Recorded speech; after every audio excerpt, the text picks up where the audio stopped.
저희 3부 주제 발표와 토론을 시작하도록 하겠습니다. 저희들이 예정된 시간을 벌써 20분을 더 넘기고 있어서 좀 빠르게 진행을 하도록 하겠습니다. 사회자의 중요한 역할이기도 하니까요. 제 역할에 충실하도록 하겠습니다. 사회를 맡은 순천대학교 이국목입니다. 그럼 먼저 발표자, 토론자를 소개하도록 하겠습니다. 큰 박수로 부탁드리겠습니다. 발표자는 건국대학 법학전문대학원 최윤철 원장님이십니다. 토론자는 서강대학 경영연구소 김승진 책임연구원님, 그리고 옆에 숙명여대 이승훈 교수님, 그리고 신가대학 권순현 교수님입니다. 저희에게 배정된 시간은 총 50분이 되겠습니다. 이미 발제문이 배포되어 있는 관계로 우리 최 원장님께서 압축 정리해서 한 25분 이내로 해주시면 좋겠습니다. 그럼 최 원장님은 주제 발표를 부탁드리겠습니다. 네, 안녕하세요. 그 카메라 벗어나서 들어다니는 걸 좋아하긴 하는데, 카메라에 묶여 있겠습니다, 그러면. 네, 안녕하세요. 방금 소개받은 건국대학교 법학전문대학원의 최윤철이라고 합니다. 저 사실, 어저께 순천에 내려와 있었습니다. 순천에서 지금 다른 또, 학회가 전국인문사회연구소 연합회에서 전국에 있는 140개 인문사회연구를 하고 있는 연구소들이 이제 성과 발표회가 오늘까지 있었는데, 제가 건국대학교에서 이주사회통합연구소라는, 그러니까 이주자에 관련한 그런 연구를 지금 한 10여 년째 하고 있어서 그 부분을 발표를 하고 토론도 하고 또 사회도 보다가 다시 오늘 또 존경하는 고문현 회장님께서 그걸 어떻게 알고 계셨는지 순천에 날짜가 잡혀 있으니까 와서 발표를 하라고 회장님께서 하명을 해서 회장님 말씀을 제가 거역한 적이 제 기억에는 별로 없는 것 같은데 그래서 발표를 하게 됐는데, 다만 제가 지금 ESG와 교육이라는 제 제목을 받아보고, 사실 제가 ESG에 대한 교육을 받아야 돼, 피교육자임에도 불구하고 제가 교육을 얘기한다는 자체가 사실 맞지 않아서 그래서 처음에 거절을 했다가 아까 말씀드린 대로 고문현 회장님의 말씀을 거역하는 게 더 나쁜 것 같아서 아주 부족하지만 준비를 한번 해봤습니다. 처음에는 이제 ESG 교육과 관련해가지고 저희 건국대학교 사례를 한번 검토해보려고 했었는데, 건국대학교는 지금 아마 전국대학교에 유일하게 그 ESG 위원단이 이제 설치가 돼 있고, 저도 그 위원 중에 한 명이긴 합니다만, 그리고 ESG 경영해가지고 학교 법인을 비롯해가지고 학교에서 ESG 부분을 이제 그 추진을 하고 있습니다. 아까 발표 토론 중에서도 각 대학들이 이제 ESG를 그 학교 경영이라든가 또 학교 교육에 도입하는 것이 어떻게 하느냐라는 이제 그런 의견을 주셨었는데, 이미 지금 건국대학교에는 지금 ESG 위원회 그리고 ESG 경영 추진단 뭐 이런 것들이 있습니다. 그런데 다만 제가 바라보는 이제 물론 초기이기 때문에 그렇긴 하겠습니다만, 저희 학교의 ESG 경영 또는 위원회가 ESG에 대한 그 정확한 그런 의미들, 그런 부분들을 종합적으로 판단을 하고 그렇게 하는지는 좀 아직은 의구심이 있습니다. 또 한 가지 또 사례를 든다면, 저희 건국대학교를 뭐 아시는 분들, 오신 분들 뭐 계시겠습니다만, 저희 학교는 이제 서울 지역에서 가장 넓은 인공호수를 이제 가지고 있습니다. 그래서 호수 주변에 상당히 많은 이제 그 수목들이 있고, 그리고 또 가운데에 조그만 섬도 있고, 뭐 그렇습니다. 그런데 그 섬과 수변 그 나무에 한 10여 년 전부터 가마우지와 그리고 외가리 그리고 이제 백로들이 이제 서식을 하고 있고, 근데 문제가 너무 많은 이제 그 개체수가 있다가 보니까 그 가운데 섬이 백화 현상으로 인해 가지고, 그래서 섬 자체가 수목이 전부 다 죽어버리는 이제 그런 일이 있었습니다. 그래서 이제 그러면 조류들을 전부 다 이제 아주 심한 말로 하면 퇴치를 해야 되느냐, 아니면 어떻게 되느냐, 뭐 이런 문제들이 내부에 좀 문제가 있었고, 그래서 섬에다가 이제 그 인공으로 각종 맹금류들을 이제 그 조형물들을 섬 안에 이제 설치해서 조류들이 스스로 회피하도록 이제 그렇게 해서 지금은 이제 섬 자체는 복원이 됐는데, 최근에 이제 그 호수 주변으로 산책로를 따라서 이제 수목들이 좀 있고 그 위에 이제 둥지들이 이제 잘 아시겠지만 외갈이나 가마우지 백로들은 이제 대형 조류들이어가지고 이제 설치가 되면은 그 밑에 분뇨들이 상당히 이제 이렇게 많고 그래서 악취라든가 또 이제 이런 것들이 있다고 해서 학교에서 일부를 이제 한번 갑자기 어느 날 갑자기 일부 수준을 벌목을 해버렸습니다. 이제 그러니까 이제 학교 내에서 이제 또 이게 무슨 문제냐. 그런데 결국은 새들이 이른바 요즘 우리 도시 재생 사업 뭐 얘기하면서 젠트리피케이션을 얘기합니다만 새들이 그 호수 주변에 있던 새들이 이제 학교 전체 다른 수목으로 다 옮겨갔습니다. 그래서 이제 곳곳에서 똑같은 문제들이 이제 발생을 하고 있고, 그래서 학생들을 비롯해서 교원들이 그러한 어리석은 결정을 한 그 사람이 도대체 누구냐? 오히려 스스로 자연과 함께 같이 그냥 학생들은 또 교원들은 새들이 있고 뭐 분뇨가 있으면 피해가면 되는데 굳이 그거를 배해가지고 옮겨가지고 그런 사고를 한다는 자체가 오히려 문제가 아닌가 이제 이런 비판들을 하고 있고 지금은 뭐 이제 해당 지역은 이미 베버렸으니까 약 수령이 3, 40년 된 나무들을 전부 한 뭐 10주 정도를 베버려가지고 그쪽이 황량한 상태이고 거기 있던 새들은 또 다른 지역으로 좀 옮겨가서 이제 그런 이제 모습을 보이고 있고 하면서 이것이 이제 앞 세션에서 생물 다양성을 얘기하고 했던 부분들인데 그런 부분 정작 그런 부분들의 교육이 기본적으로 이루어져야 되는 그런 학교에서조차 이제 학교에서조차도 이제 그런 부분들이 이루어지지 못하고 있고 단지 주로 강조되는 부분들은 학교 경비가 많이 들어가니까 불을 꺼라 과거의 에너지 전략 뭐 이런 것들로만 얘기하고 그것을 마치 이제 환경 보호 또 뭐 대기 환경 뭐 이런 부분 쪽으로 논리를 맞춰가는 이런 것들을 보면서 역시 아직은 한계가 있다 뭐 이런 생각이 들었습니다. 제가 앞에 서론 너무 길었는데요. 아까 내용들은 제가 별것이 없어서 압축하기 위해서 미리 시간을 좀 그랬습니다. 지금 제가 앞에다가 이제 PPT에 제가 뭐를 어떻게 써야 될지 제가 모르는데 하다가 생각난 말이 이제 기인지우라는 말이 있죠. 우리 선생님들 학교 다닐 때 이제 사자성어들 그걸 배웠습니다. 자, 기나라 사람이 어떤 사람이 날마다 걱정을 하고 있었죠. 하늘이 무너질까봐 막 걱정한다고. 그래서 사람들이 그 하늘은 절대 안 무너진 네가 쓸데없는 걱정한다면서 기우라는 걸 썼습니다. 그런데 사실 그것이 지금 현실이 된 것 같습니다. 하늘이 무너진다는 의미는 결국은 물리적으로 무너지는 것이 아니라 결국은 우리가 지금 지구 온난화를 비롯한 기타 이러한 것을 위해 가지고 결국은 우리 사는 것이 대기 자체가 또 지구 자체가 그렇게 된다고 한다면 결국은 그것이 실질적으로 하늘이 무너진 것 아니냐라고 해서 기후가 아주 몇천 년 전에 아주 현명한 예언을 했었고 뭐 그랬다 뭐 이런 그런 식으로 한번 말을 풀어가려고 한번 써보았습니다.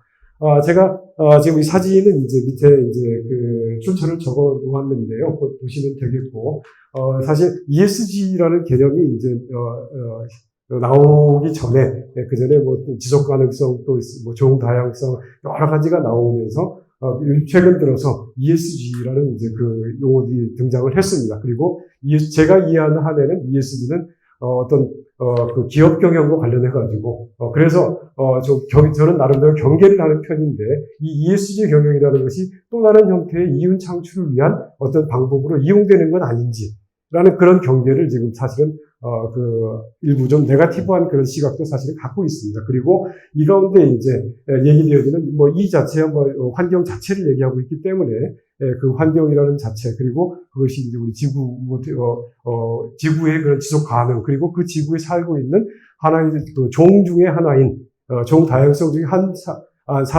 종 중에 하나인 인간이 좀 더 지속 가능하게 그냥 생존해 나가려고 하는 그런 쪽으로 이제 E를 이해하고 그 E 자체를 그러면 우리가 이제 밑에 S와 G 가지고 어떻게 풀어나갈 것인지 이쪽이 이제 문제의 핵심이라고 저는 생각을 합니다. 그래서 우리가 이른바 ESG는 이제 그래서 기업 경영에 국한되는 것이 아니고 현재 지금 하늘이 무너져서 우리가 당장 살아갈 수 없는 것을 미리 방지하기 위한 것이기 때문에 내가 살기 위한 것이기 때문에 당연히 필수적인 것이라고 생각을 합니다. 그래서 선택이 아닌 필수이고 그래서 이 부분은 이제 결국은 교육을 통해서 뭐 기업 경영을 하는데 기업 사원들에게 또는 CEO들에게 자 ESG가 뭐다라는 그런 교육의 문제가 아니라 일반적인 교육, 아까 앞 시간에 토론 중에 환경의식 조사를 했다고 하는 얘기 나왔었죠. 그래서 우리 익숙한 것은 항상 쓰레기 분리수거해야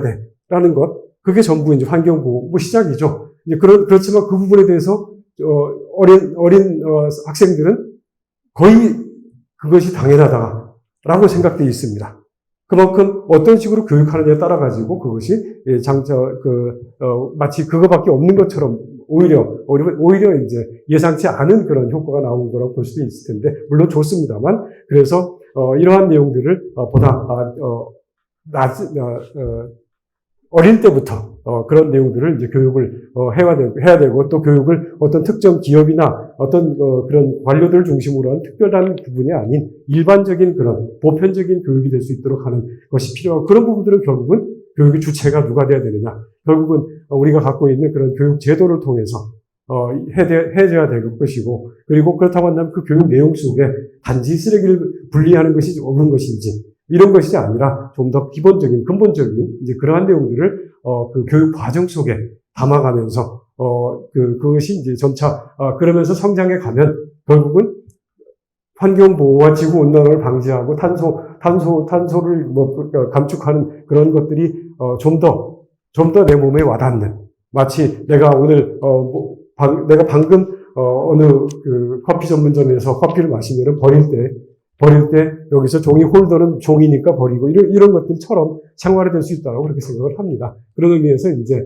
교육을 일반화를 해야 될 것 같고, 그래서 그러기 위해서 이제 결국은 교육 목적과 목표, 그리고 주체, 대상, 방법, 내용 이런 것들이 이제 얘기돼야 된다라고 한번 정리를 해보았습니다. 그래서 이미 ESG에 관한 부분들은 얘기는 했고요. 저는 개인적으로는 그 E라는 부분에 대해서는 이미 어떤 전제라고 생각을 하고, 그 다음에 이제 주로 S나 G 쪽에 그렇게 이제 생각을 하고 있습니다. 그래서 특히 저는 학교에서 주로 이제 헌법 수업을 주로 하고 있는데, 헌법에서 얘기하고 있는 그런 민주주의적 의사결정, 민주주의 의사결정 기본은 결국은 아까 여러 이해관계자들을 말을 했습니다만, 우리는 전부 같은 이해관계자입니다. 같은 내에 살고 있는 이해관계자들이기 때문에 그 이해관계자들이 모두 다 함께 참여하는 이른바 거버넌스가 이제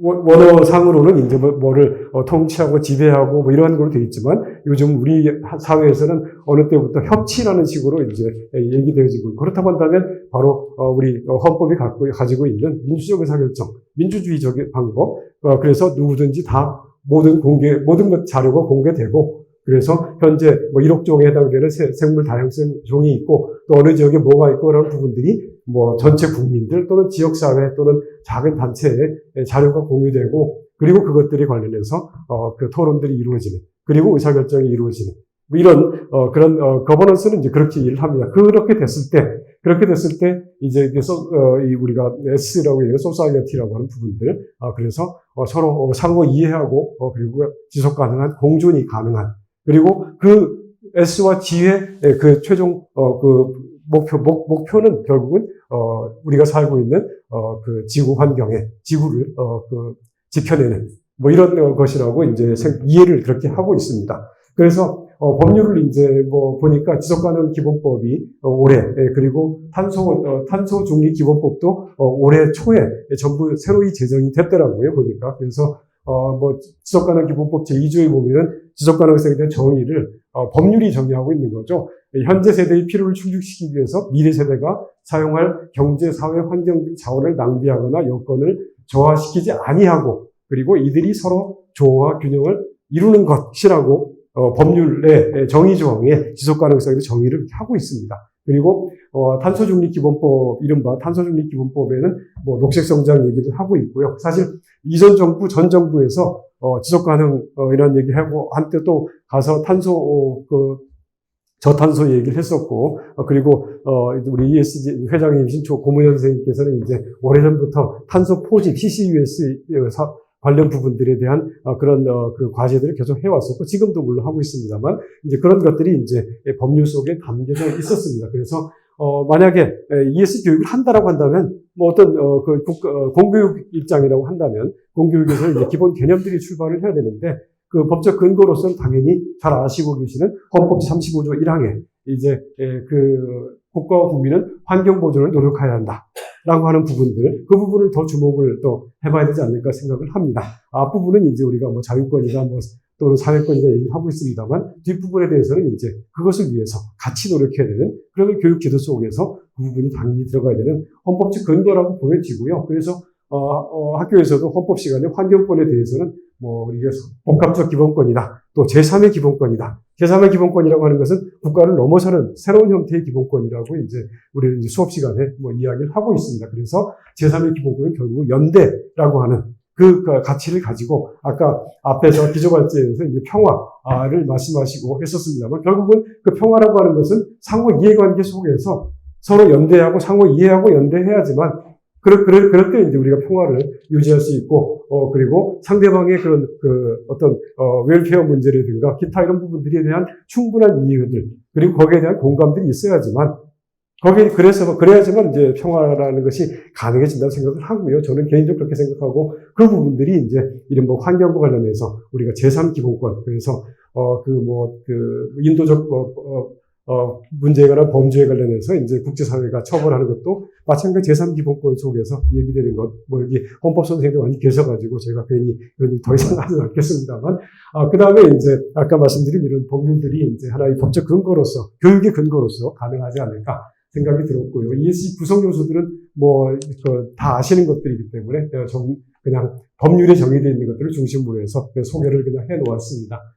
그리고 이제 이 부분도 이제 제가, UN 내에서 이제 그냥 따온 건데, 이 소사이어티 부분이 국제사회와 구성원의 연대, 이런 것으로 해서, 얘기를 지금 해놓은 내용이고요. 거기서는 자원 배분의 공정이라든가, 이런 부분들, 자원 배분의 공정은 국내 자원 배분의 공정도 있습니다만, 국제사회 간의 자원의 배분의 공정이라든가, 이런 부분들이 우리가 아마존 지역의 인도네시아 지역의 이런 벌목을 또 기타 이런 것들에 인해서 하는 문제들, 그런 것들이 다 해당되는 이제 예전에 제가 학교 다닐 때 배웠던 방식으로 한다면 남북 문제라고 얘기하는 빈곤 국가와 그런 국가들 간의 이제 그런 상호 이해와 연대들, 이런 것들이 이제 결국은 이 소사이어티의 문제라고 생각이 되어진 거고, 그래서 한번 사실은 엄청나게 큰 개념들을 그냥 간단히 나열을 하고 있어가지고 제가 되게 죄송합니다만 학술적으로 더 연구를 해야 될 부분들을 그냥 열거한 것에 불과해서 그 점은 죄송하게 생각을 합니다. 그 다음에 이제 거버넌스 부분은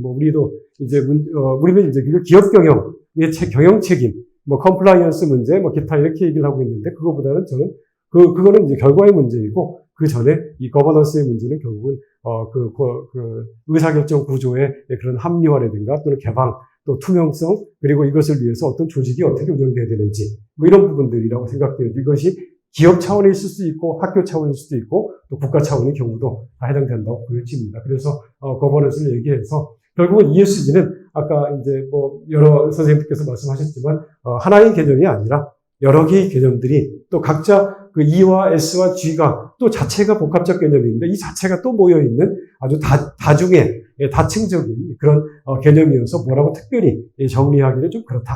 이런 생각이 들었습니다. 자, ESG 교육 목표는 이제 제가 법률 중심으로, 시간이 별로 없어서 법률 중심으로 그냥 나열을 했는데요.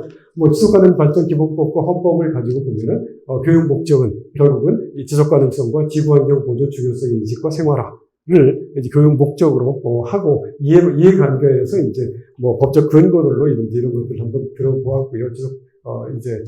그래야지만 또 구체적인 교육 내용, 교육 과정, 이런 것들이 생겨날 수 있다고 생각해서, 그렇게 한번 정리해 봤습니다.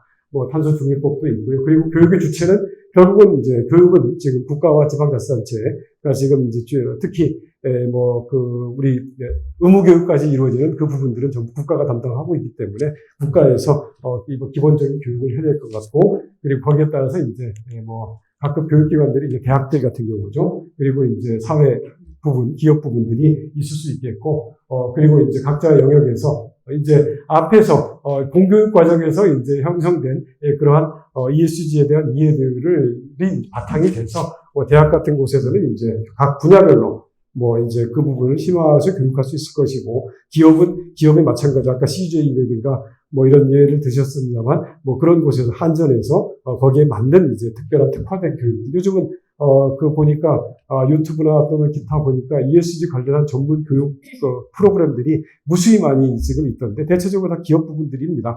그런데, 제가 우려되는 거는, 여태까지 ESG를 알지 못하다가, 내가 한전에 취업해가지고 포항제철에 갔더니, 갑자기 ESG 얘기하고 있다. 그래서 그런데 듣고 있으니까, 이게 와닿지 않는다라는 겁니다. 그래서 아까 말한 대로 공교육에서부터 이제 ESG가 시작되지 않으면은 그 바탕에서 이제 자기가 현재 이 일을 하고 있는 그곳에서 이제 교육 내용이 보다 구체적으로 실질적으로 와닿을 수 있지 않을까 이런 생각을 해보았습니다. 그리고 이제 뭐 가정에서 당연히 그리고 이런 부분들 또 탄소중립 기본법 보니까 뭐 이런 내용이 있었습니다. 교육미디어 공영방송에서 뭐 이런 부분들은 지난번 제주도에서 했던 발제에서 나왔던 얘기들입니다만, 동의하기 때문에 그렇게 얘기를 했습니다. 그래서, 이런, ES 평가원장께서 유치원부터 시작해서 이런, 부분들을 강화해야 된다는 부분에 전적으로 동의를 하고요. 그리고, 이제 그런 입장입니다. 그리고 교육 대상은 당연히 뭐 이런, 분야들이 되겠습니다. 그래서 교육 대상별로 이제 내용들이 이제 짜여져 되길 것 같고, 그리고 교육 방법들은 이게 지금, 독일의 그 그림을 하나 가지고 왔는데요. 뭐 지금, 지금 여기 뭡니까? 레텟 운전의 주권, 우리의 미래를 구해주세요라는 겁니다. 지금 아이들이 이제 시위를 하고 있습니다. 그래서 요 부분입니다. 요 부분은 지금, 우리의 미래를 구해주세요라고 지금 하고 있습니다. 그래, 이런 식으로 이제 이미, 이런 교육들을, 이때도, 포럼 때도 여러 선생님들께서 얘기했습니다. 초중등 교육과정에서 이제 뭐 시위하라는 것이 아니라 ESG에 관한 부분들에 대한 충분한 일반적인 교육들. 그래서, 스스로, 물론 이제 독일 기본법 19A조에 보면은 이제 환경 보존의 부분은 미래 세대를 위한 것이라고 이제 헌법이 명시하고 있기 때문에 그 부분은 우리도 이제 그 부분을 벤치마킹할 필요가 있다고 생각이 되어집니다.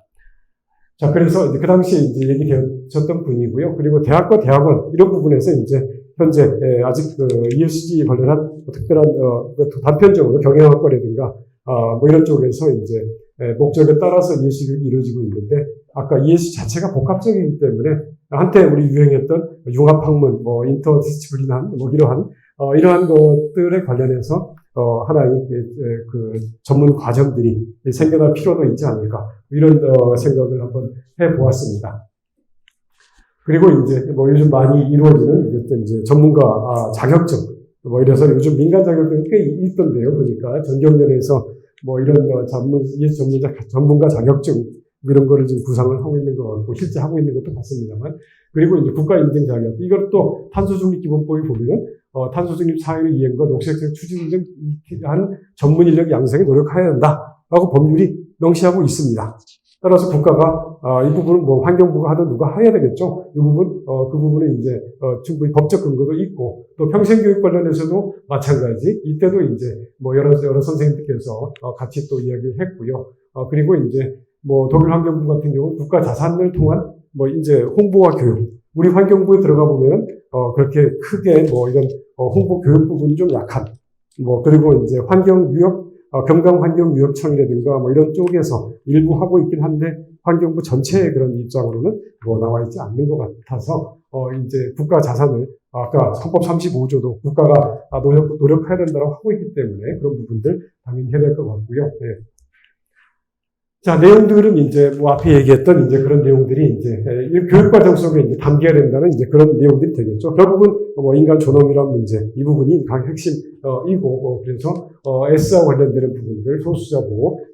지난번 제주도 토론에서 포럼에서 보면은 미국의 그 신시내티 뭐라든가 여러 가지 얘기들을 해왔었던데 마찬가지 사회 구성원들의 그런 소외가 되는 없이 서로 이런 가치를 공유해야 할 때 그때 비로소 가능하다 이렇게 생각이 되어집니다. 뭐 그리고 이제 국제연대 평화는 당연히 그래서 항상 국제평화 체제가 반드시 그래야지만 우리가 ESG의 그 목표들이 그래서 우리가 아직은 그 가능성이 있다 하는 지구에서 여전히 우리도 계속 살아갈 수 있지 않을까 뭐 이렇게 생각을 합니다.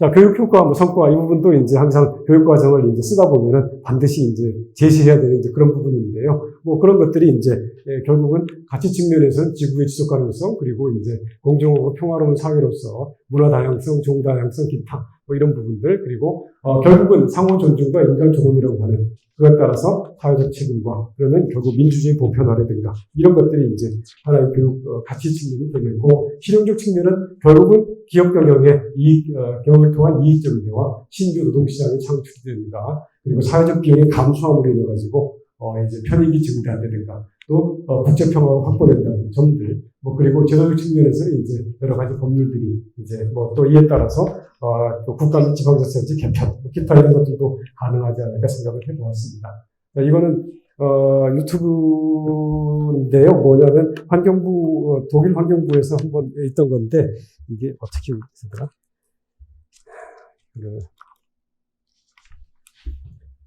유튜브 하나를 그냥 가져와 봤습니다. 이게 지금 선전은 광고까지 나오냐? 조금만 참아주십시오. 광고는 제가 하는 그 스폰서 아닙니다. 죄송합니다. 제가 지금 이런 편집하는 기술이 없어서 이걸 빼질 못하고 왔는데, 네. 이건 뭐 유엔 내에서 유엔 거고요. 아까 그 액션 나왔던 그 소리가 뭐 이건 지금 아까 이 2030년 이제 감축 목표 얘기하는데 그런 내용이긴 합니다.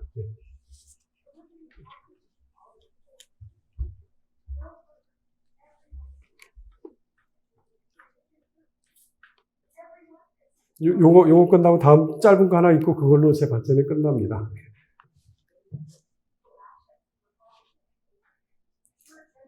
지금 아까 앞에서 많이 소개해 주신 유엔 지속가능성 목표 2030 목표에 관한 그 유엔의 그 내용입니다.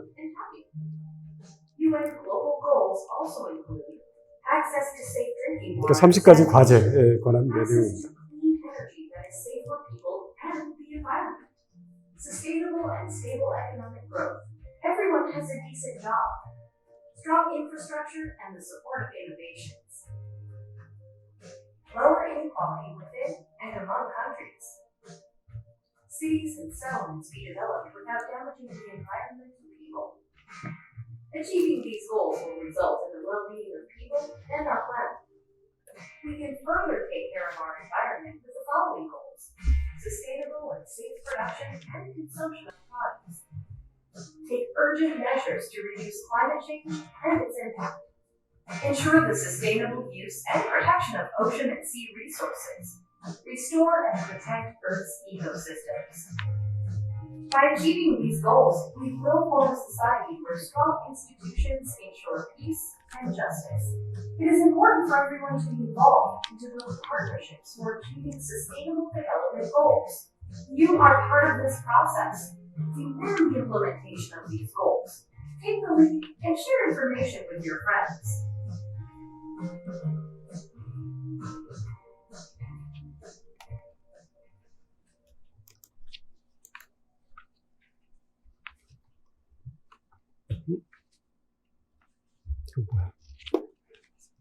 제가 아직 이런 거 익숙지 못해요. 이거는 지금 사실 독일 환경부에서 나와 있는 그 내용인데요. 이거를 작동을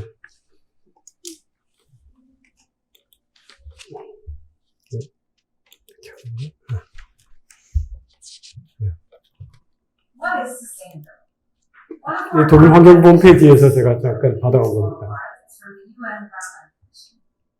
Sustainable development is development that meets the needs of the present without compromising the ability of future generations to meet their own needs. 아니구나.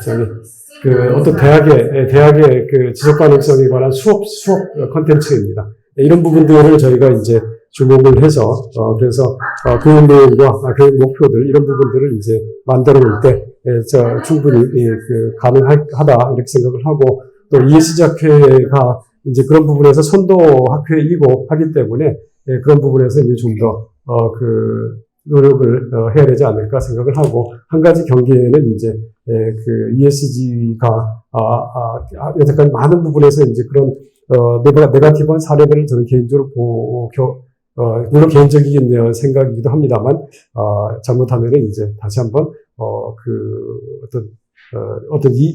특정 이익들과 에 의해서, 교묘하게 또, 사용될 그런 우려들을 한번 차단하면서, 전반적인 교육 과정을 통해서,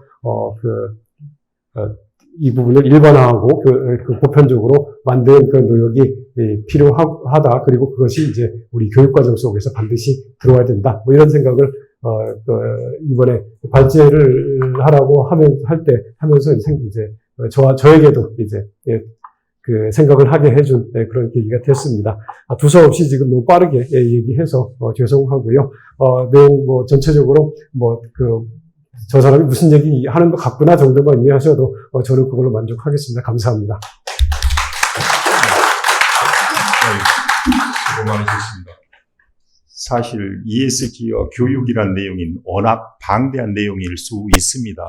사실 우리 인류가 직면하고 있는 또 우리가 직접 체감하고 있는 기후위기 시대에 무엇이 가장 중요한가라는 물음에 대해서는 지금 오늘 제가 사회를 맡으면서 또 이게 많은 공부를 하게 되면서 ESG가 정말 중요한 시대 정신이 될 수 있겠다라는 생각을 가져봤습니다.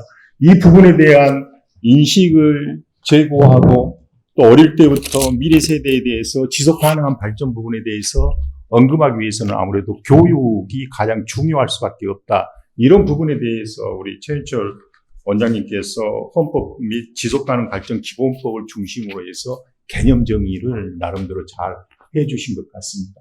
시간 관계상 그럼 곧바로 토론에 이어가도록 하겠습니다.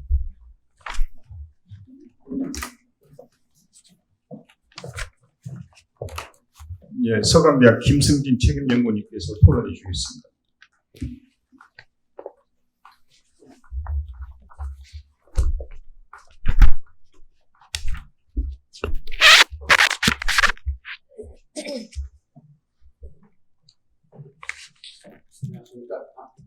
안녕하십니까. 모든 수련하는 서강대학교 교육연구원 김승진입니다.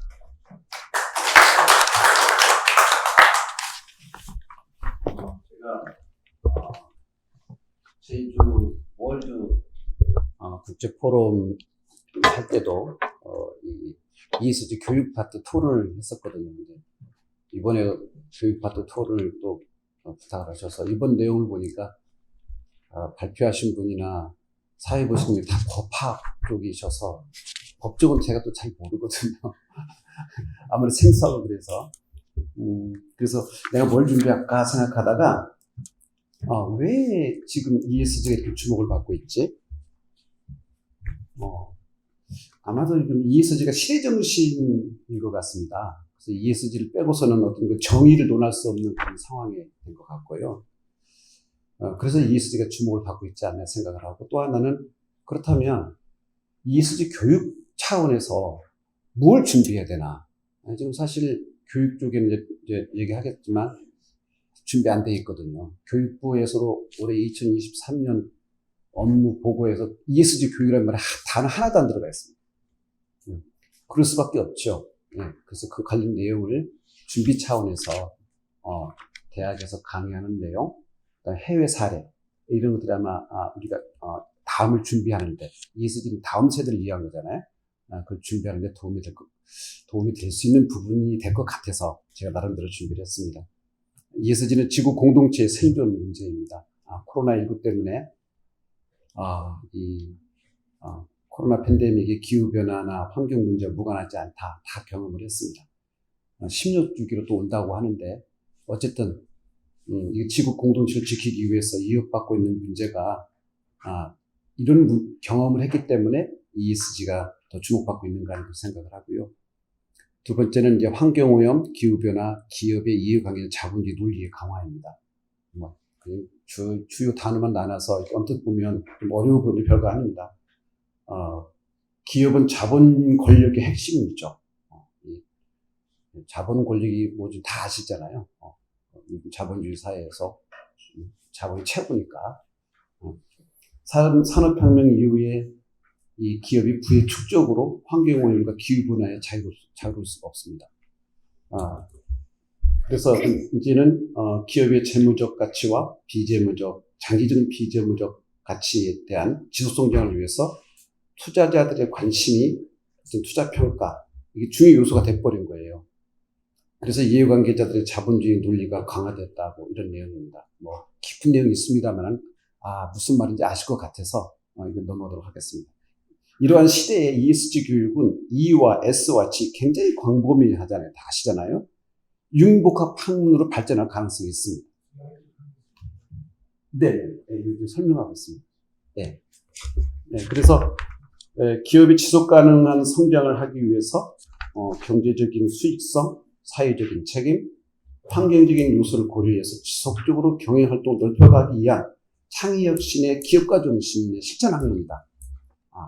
그래서 이 지구 생태계가 미래 유지를 위한 시대적 화두로 주목을 받고 있지 않나 이렇게 생각을 합니다. 그렇다면 대학의 경쟁력은 국가의 경쟁력인데 뭐 익히 다 알고 있잖아요. 세계 무역 12위, 군사강국 6위에.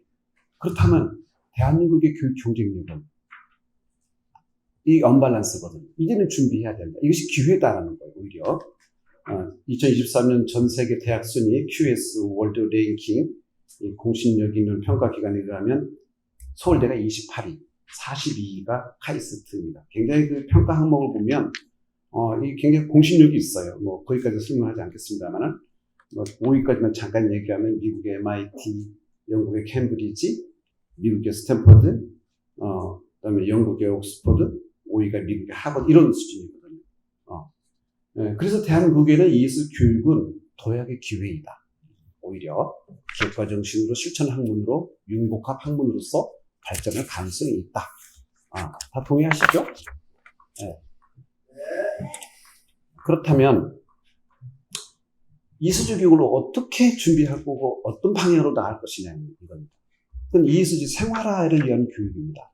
다시 말하면 지속가능이나 ESG가 거창한 것이 아니라 나의 삶에서부터 시작되고 지역사회에서 실시하는 것이 중요하다는 것을 강조하고 이게 나의 이야기라는 겁니다. 이게. 네, 그래서 ESG 교육은 일상의 영역에서 실천으로 완성하는 것이다. 그래서 이 시대의 화두인 ESG가 일상의 영역으로 확대될 때 가능한 건데 이 힘이 교육의 힘이라는 겁니다. 이 힘이. 그래서 ESG 교육은 E와 S와 G의 한 축인 소셜 부분의 한 분야였거든요. 교육이라는 부분이. 인재 양성 부분이. 그래서 이제 이것이 국가 경영의 ESG, 또 기업 경영의 ESG, 그리고 다음 세대를 위한 준비로 ESG 교육이 한 축에 대한다라고 저는 지난번부터 계속 얘기를 하고 있는 겁니다. 그래서 거기에 대한 체계적인 준비가 필요하고, 연구가 필요하고, 이제 외국의 사례를 우리가 참고할 필요가 있다는 걸 말씀드리는 겁니다. 그러면 ESG 교육의 현실을 보면 이미 관심은 가지고 있어요. 그래서 제가 이 토론을 오기 위해서 사실은 학교 선생님이 이제 지인이 있어서 한번 만나서 식사를 하면서 얘기를 해봤어요. 그랬더니 ESG 들어봤냐? 들어는 봤는데 학교에 이런 거 오면은 옥상 오기래 일만 더 부여된다는 거예요. 이거 다 그냥 관심은 갔는데 이게 그렇게까지 몸을 피부로 와닿지 않는다는 우리 현실이거든요. 피부로 와닿지도 않고 다 싫어할 거다. 일만 더 주어진다는 거예요. 학교 현장에서는. 그래서 이게 가장 중요한 거 뭐냐? 교육부의 ESG가 강하게 이게 좀 이렇게 강력한 지침을 세워주셔야 됩니다. 교육부에서. 아마 유튜브로 라이브 방송되고 있을 텐데 혹시 교육부에 계신 분들은 아마 좀 참고하셨으면 좋겠습니다.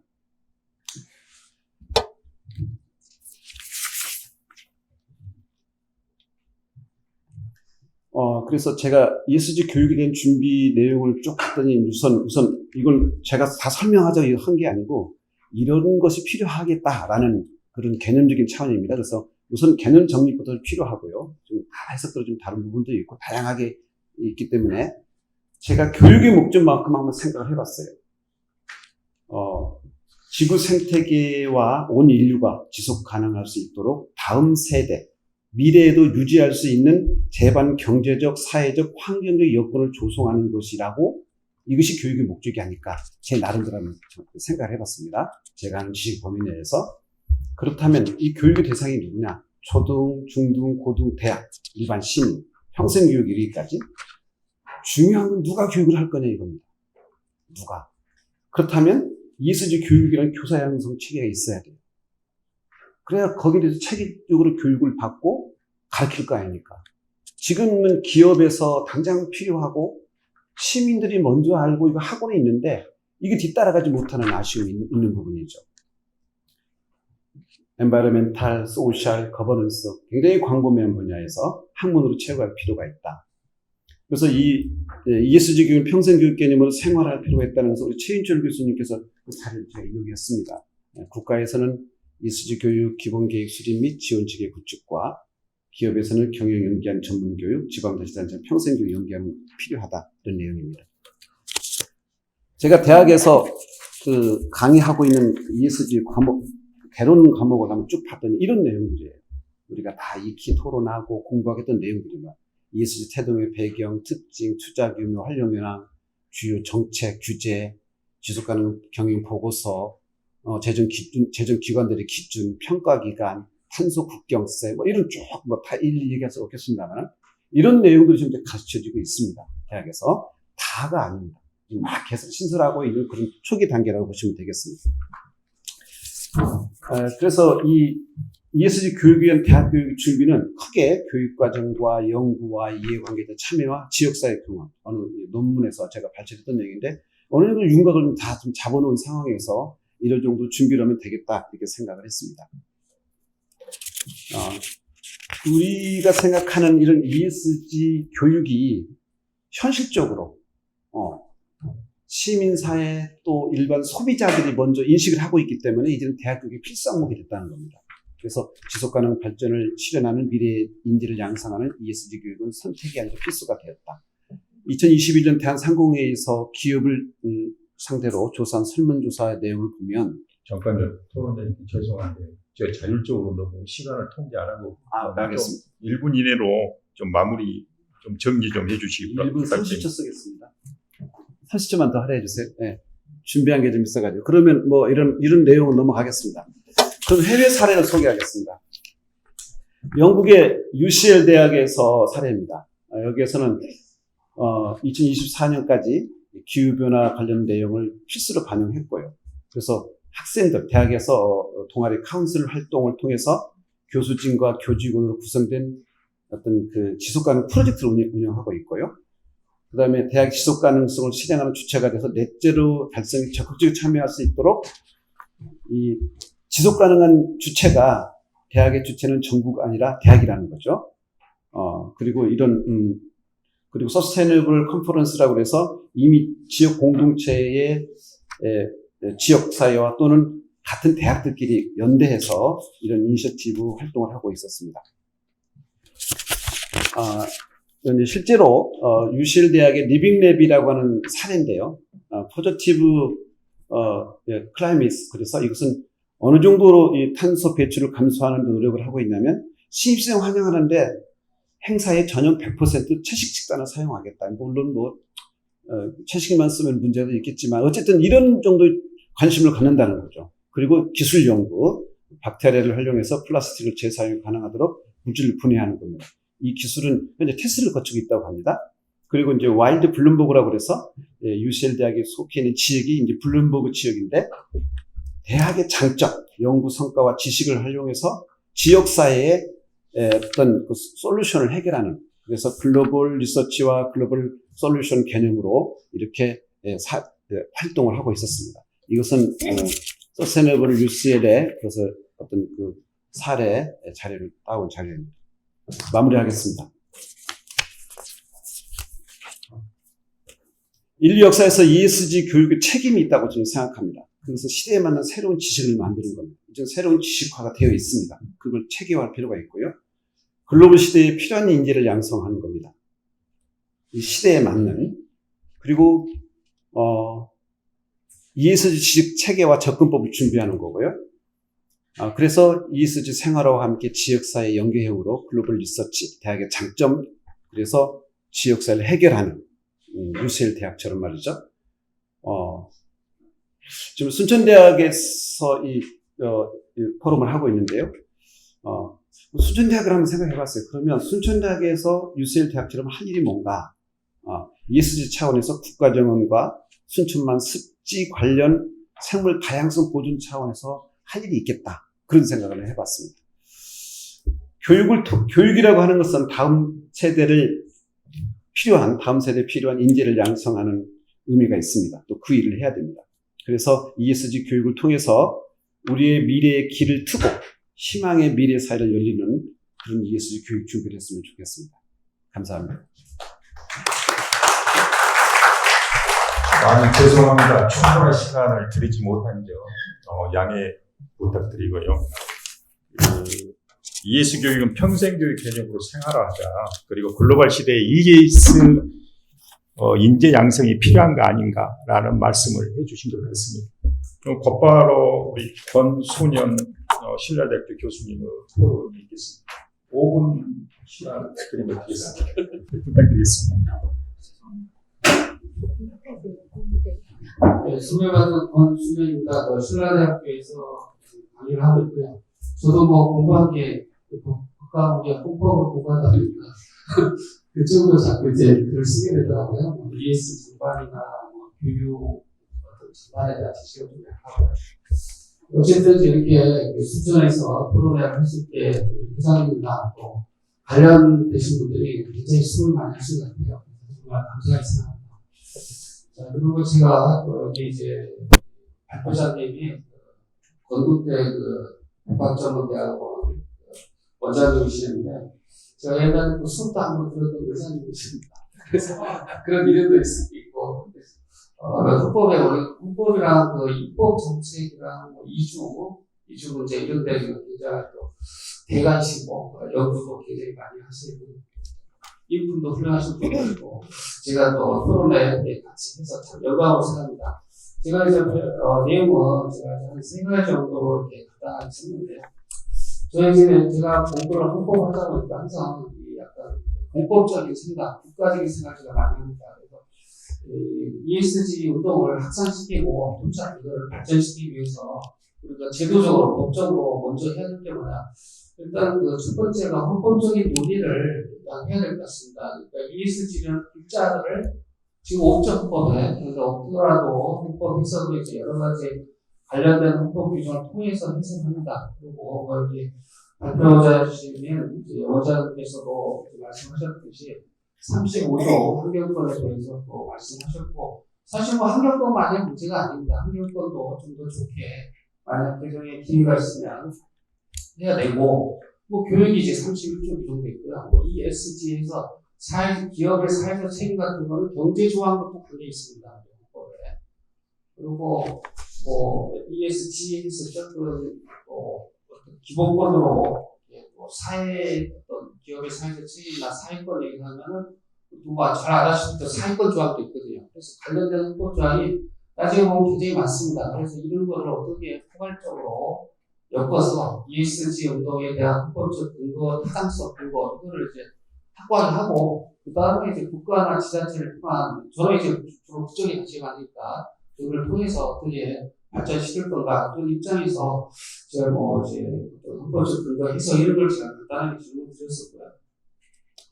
두 번째는 이제 우리가 구체적으로 법률을 통해서 많이 이제 실현을 해야 되는데 제가 보니까 이제 두 번째 얘기인데요. 내용 중에 교육에 대한 기본법에 보니까 2021년 9월 24일에 이제 교육기본법 22조 2에 보면은 기후변화 환경교육이라는 조항이 들어가더라고요. 이 교육기본법은 말 그대로 기본법입니다. 그래서 보면 큰 제목만 나옵니다. 대체적인 제목에 대해서 많은 내용이 나오는데 그래도 이제 주목할 것은 교육기본법에 기후변화 환경교육에서 국가와 지자체에게 필요한 실책을 실시해야 된다. 기후와 관련된 확실한 규정을 통해서 제가 보면 약간 좀 더 구체적인 것도 쓸 수 있지만 어차피 기본법이니까 새로 들어간 것이 교육 분야에서 상당히 우리 아까 교육부도 건조를 많이 했는데 그런데 실천하는데 도움이 될 거라고 생각하고 있습니다. 그다음 세 번째는 최근 뉴스를 제가 검색을 좀 했는데 조옥현 전라남도 의회 의원이 최초로 ESG에 대한 교육 및 실천 조례안을 발표를 해서 거의 이제 통과가 됐습니다. 학점까지는 제가 이제 뭐 확인을 못했는데요.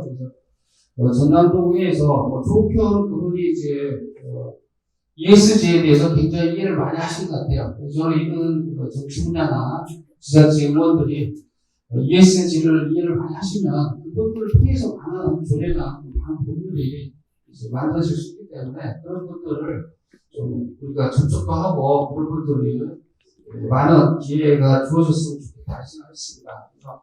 그래서 이제 뭐 여기 조례라는 게 우리가 많은 지자체가 있지 않습니까? 이런 지자체를 보면은 뭐 인구라든가 뭐 여러 가지 갖고 이제 경쟁을 많이 하는데 지자체들에 대한 평가 또 우리가 뭐 평생교육이나 ESG를 확산하는데 조례만큼 좋은 게 없다 생각합니다. 그래서 제가 이 요약을 내용을 좀 했고요.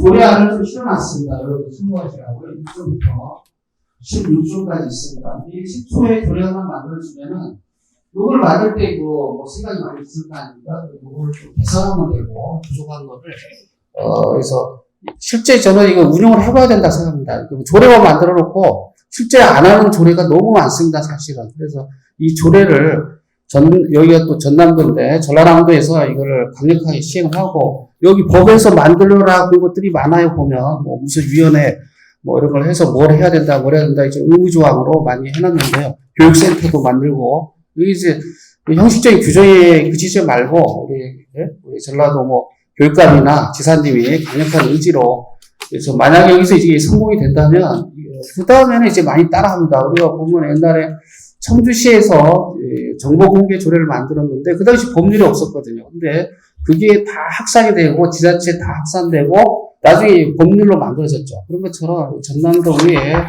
이 조례가 좀 우리가 뭐 만들어졌는데 이거를 발전하고 또 이거를 실천적으로 해서 문제점이 있으면 개선을 하면 우리 많은 강력 기초단체 조례를 통해서 많은 ESG 운동의 확산에 뭐 실천적 의미가 굉장히 크다 이렇게 생각됩니다.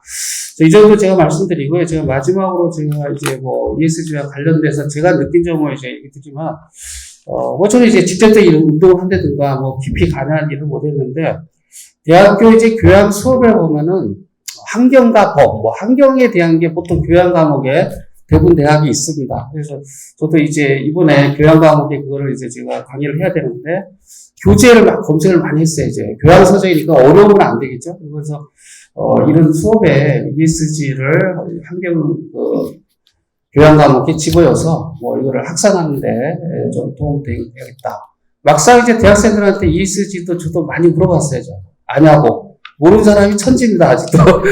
대학생들도 모르고요. 뭐 일반 대학교 안 다니는 학생들도요, 어디서 들어는 봤다는 사람이 있어요. 근데 내용에 대해서는 거의 인식이 안 돼 있습니다. 그래서, 이렇게 지금 보니까 뭐 특수하게 대학원인가요? 대학원에서 또 ESG 학과를 만드는 데도 있고 그런데, 대학의 교양 과목이나 뭐 이걸 통해서, 저희 이제 뭐 좀 전에 그런 얘기도 나왔는데 자격증이나 인증시험 이런 것도 중요한데, 직접적인 거로. 근데, 국민 모두에게 이 어떤 배경 지식으로 ESG에 대한 확산을 지속적으로 교육으로 쌓아야만 이게 계속 나아가고 발전될 수 있다고 봅니다. 그래서 제가 할 수 있는 거는 뭐 그 정도 지금 그런 내용인데, 다른 대학들은 이게 과연 어느 정도 교양 과목이든 뭐 ESG 학과든 어느 정도 실천되고 있는가, 이런 게 뭐 저는 이제 아는 데가 없어서 많이 궁금했습니다. 이런 쪽으로라도 발전시켜야 되지 않을까 이렇게 생각했습니다. 네, 감사합니다. 네, 수고했습니다. 3주제의 마지막 토론은 숙명여대 이승은 교수님께서 해주시겠습니다. 부탁드립니다. 네, 안녕하세요. 배움은 부족함이 아닌 방법이고 가르침은 부족함을 아는 더 좋은 방법이라는 그런 불변의 진리가 이 자리에서 서로 뮤추얼 러닝하면서 하는 자리임에 감사한 마음을 전합니다. 교육이라는 것에 대한 저희 개인적인 철학은 세상은 사람이 바꾸고 사람은 교육이 바꾼다라는 제목하에 철학을 가지고 있어서 특별히 ESG의 교육이라는 그런 주제 하에 제가 토론을 맡게 되었는데요. 저는 학교에서 기후변화 환경융합을 가르치고 있습니다. 물론 그거에 대해서는 기후변화에 대한 특별히 ESG에 대해서 조금 더 깊이 있게 가르치고 있지만 ESG에 더불어 환경과 사회와 거버넌스의 그 역할에 대한 그 간극을 좁히기 위해서 좋은 담이 좋은 이웃을 만든다라는 그런 목표 아래 그런 어떤 다부처의 어떤 담장을 낮추어서 서로 어떤 국가적인 그런 아젠다를 함께 협력할 수 있는 그런 이해관계자의 협력이 되게 중요하다고 저는 생각합니다. 앞에서 저의 토론문을 봤을 때는 기후위기, 아까 점심 식사를 하면서 저를 아는 몇몇 분들이 너무 피곤해 보인다. 또 막 살이 빠졌다. 얼굴이 안 됐다. 이렇게 얘기들을 많이 하셨어요. 근데 저는 그 기후 위기를 제가 피부로 느끼고 살아가는 그 기후 우울증을 느끼고 있는 사람 중에 한 사람입니다. 그만큼 우리가 날씨에 굉장히 주목을 하고 또 날씨에 대한 어떤 예보에 대해서 굉장히 민감한 그런 상황임에도 불구하고 우리가 기후 위기를 해결할 수 있는 그런 솔루션에는 원론은 다들 이렇게 공유를 하지만 그 강론에서 접근할 때에는 굉장히 많은 여러분의 어떤 방법들이 분리가 되고 합쳐지지 않는 그런 어려움을 겪고 있는 것도 사실입니다. 우리가 전 세계에서 뜨거워진 6월의 날씨를 보면은 이곳저곳에서 지구촌 모두가 열병을 앓고 있다는 것들을 많이 뉴스에서 보도되고 있다는 것을 알 수가 있고요. 그리고 우리가 4년을 견디었던 3년 이상을 견디었던 코로나 자체도 우리가 어차피 그 코로나의 숙주인 그 박쥐라는 그런 숙주가 우리와 친한 동물이 아니었잖아요. 그런 동물로 인해서 우리가 코로나라는 그런 팬데믹을 겪으면서 우리가 지구촌에 이런 어떤 그 시베리아 동토층이 멜팅되면서 그 어떤 그 영구 동토층이 녹아지면서 그 우리가 알 수 없는 수십억 년 전에 있었던 그런 어떤 유기체들의 생물이 부활하면서 우리가 겪어야 될 또 다른 위기, 이것까지도 기후 위기에서 볼 수 있다라는 굉장히 위험한 재앙이라고 생각합니다. 여러분들 그런 공포에 한번 시달려 보시면 제가 저희 집에서도 맨날 우울증을 앓고 있는 것이 이 모든 어떤 기후 환경에 대한 이런 우울증이 저에게 온몸으로 다가오고 있는 이 현실에 대해서 저는 너무 몸이 아픕니다. 그래서 하나님이 이 지구가 굉장히 아파하는 것이 여러분들이 우리가 타인의 생각이 아니라 우리가 모두가 공동의 책임이라는 것을 여러분들이 함께 알아야 된다는 생각한다는 것에 대해서 정말 목 놓아 외치고 싶습니다. 그리고 우리가 지구 위기에 대해서 지금 해수면의 상승이 굉장히 위험하고 해수면의 온도가 높아간다는 것은 여러분들이 굉장히 심각한 위기 상태에 알고 있어야 된다고 생각합니다. 여러분들 굉장히 여기는 다 지금 연령층이 중후반이시잖아요. 여기 순천대학교 홍보가 안 되는 대학생들이 많이 있지가 않은데요. 사실 우리가 여름에 참 이렇게 바닷가에 방파제를 이렇게 많이 이렇게 데이트 코스로 다니잖아요. 근데 1년 사이에 방파제의 높이가 계속 올라갔다는 것을 여러분들 한번 이렇게 눈여겨보시면 매년마다 방파제의 높이가 올라간다는 사실을 여러분들 간과해서는 안 될 부분이에요. 그런 만큼 해수면의 높이가 올라가고 해수면의 온도가 높아지면 굉장히 우리가 태풍과 쓰나미에 대한 어떤 해수면의 어떤 바다 생태계가 굉장히 위험한 상황에 놓여 있을 뿐만 아니라 그 우리가 사실 이산화탄소에 흡수되는 어떤 블루카본이 있는데 그 이산화탄소의 흡수가 바다가 굉장히 많은 역할을 담당하고 있거든요. 그런 바다의 역할을 상실했을 때 우리가 이 지구가 어떻게 변화해야 될까라는 것들은 우리가 상상을 초월하는 굉장히 많은 위험한 상황이라는 것을 우리가 알 수가 있고요. 해외 논문을 찾아보면 우리가 처음에는 지구 온난화라는 표현도 굉장히 완화적인 표현입니다. 지구가 뜨겁고 그리고 지금은 거의 카오스라는 지구 혼돈의 시대라는 그런 말을 하고 있을 정도로 해외 논문을 찾아보면 카오스라는 단어를 굉장히 자주 만나실 수 있을 것 같습니다. 그래서 우리는 아까 최윤철 원장님께서 말씀하신 것처럼 ESG는 어떤 그 우리가 유행에 휩쓸리는 어떤 유행의 단어가 아니라 지속 가능한 목표 SDGs라는 그런 굉장히 큰 모태로부터 탄생하고 있는 그런 발자국을 가지고 있습니다. 그래서 이 SDGs가 세계적인 그런 어떤 약속이었고 그 17가지의 목표를 통해서 160개의 세부적인 그런 목표가 있는 상태에서 우리가 누구나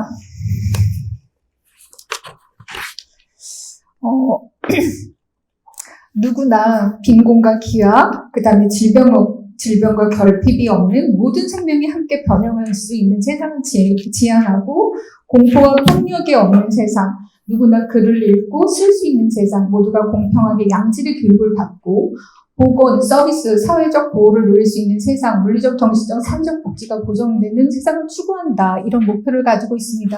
이거는 우리가 헌법에서도 우리가 명시되어 있는 것처럼 큰 테두리 안에서는 행복 추구권에 이렇게 포함될 수 있다고 생각이 되는데요.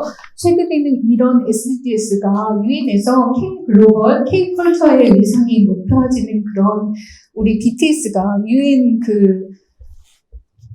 유엔에서 지속가능한 그 모멘트 행사에 참여해가지고 더 많은 어떤 세계인의 그런 어떤 인식이 되게 중요한 그런 역할을 했고요. 또 우리나라 블랙핑크라는 그런 걸그룹이 SDGs 홍보대사로 위촉되어는 그 아시아의 최초의 그런 기수의 역할을 했다고 볼 수 있습니다. 우리가 환경적으로, 그러니까 ESG와 SDGs의 그런 교집합을 살펴보면 환경적으로 건강하고 지속적인 발전, 그 다음에 생태계의 물리적인 소용, 용량과 인간의 합의된 사회적 기준을 지키는 정책, 그 다음에 지속가능한 동반자적인 관계의 과정이라고 말할 수 있는데요. 우리가 아까 그 윤철 원장님께서 말씀하신 것처럼 우리 어떤 스테이크 홀더들이 어떤 이해 관계자들이 협력을 강조한다고 생각하는 것들이 강조되어야 된다고 생각이 듭니다.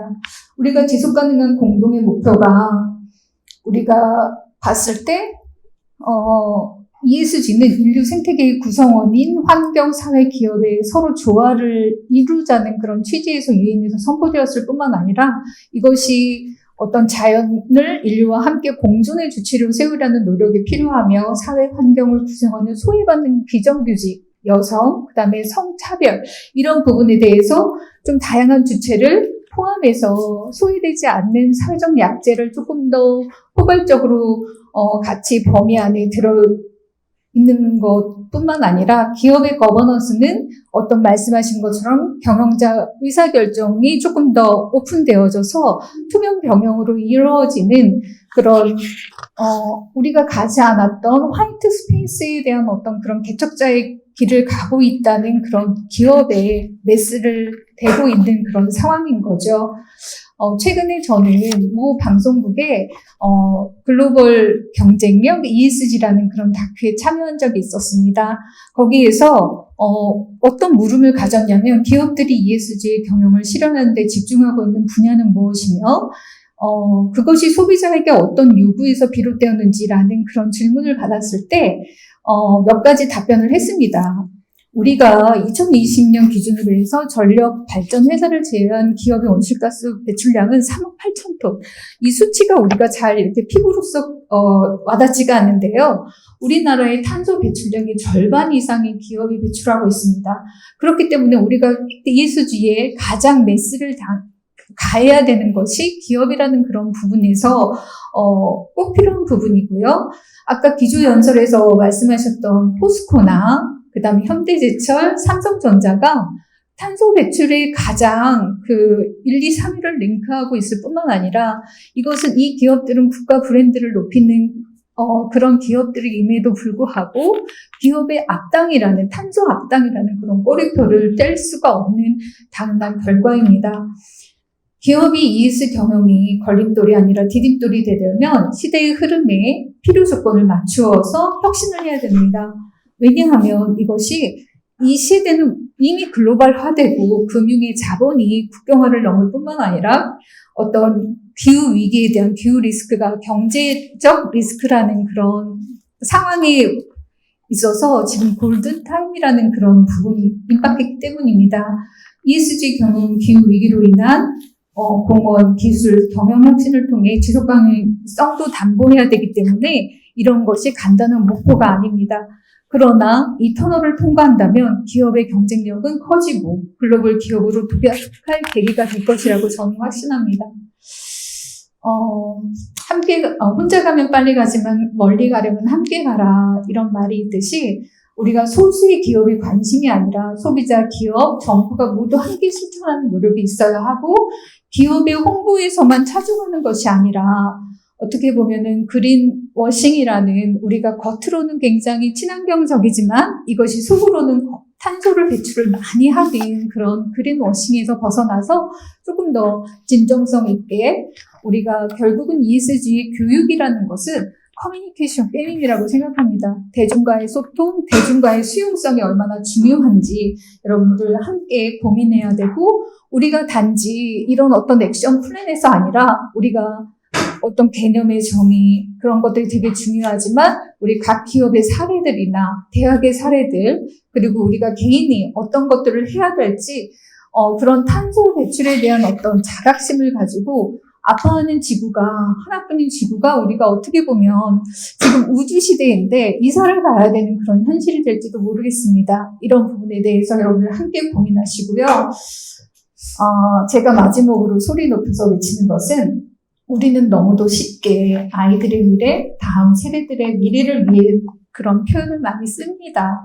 그러나 필자는 미래를 말하는 이들은 실제의 변화를 전혀 일으키지 못한다는 것을 확신합니다. 흘러내리는 모래시계를 멈추기 위해선 기후위기 문제를 미래의 문제로 여겨서는 안 됩니다. 지금 이 순간 우리가 살아가는 지구라는 것, 현재 일에 자꾸 미래 일을 연결시키면 결국 지속하지 않고 미래를 바꾸는 유일한 방법은 지금 당장 현재를 바꾸는 일에 온고잉 해야 합니다. 끝으로 요즘에 그 의대 학생 정원을 늘리자는 그런 사회적인 이슈가 있습니다. 의대의 어떤 육신의 병을 고치는 것뿐만 아니라 우리 지구를 여러분들이 함께 고치는 에코닥터가 여러분 모두가 되어야 된다고 생각합니다. 그래서 우리 전체의 80억의 인구가 에코닥터가 되는 그날까지 우리 전문가들의 어떤 가든 파티가 조금 더 확산되고 공유화되는 그런 현실에서 조금 더 교육의 필요성이 되었으면 하는 바람으로 저의 부족한 토론을 마치겠습니다. 감사합니다. 절대 부족하지 않았습니다.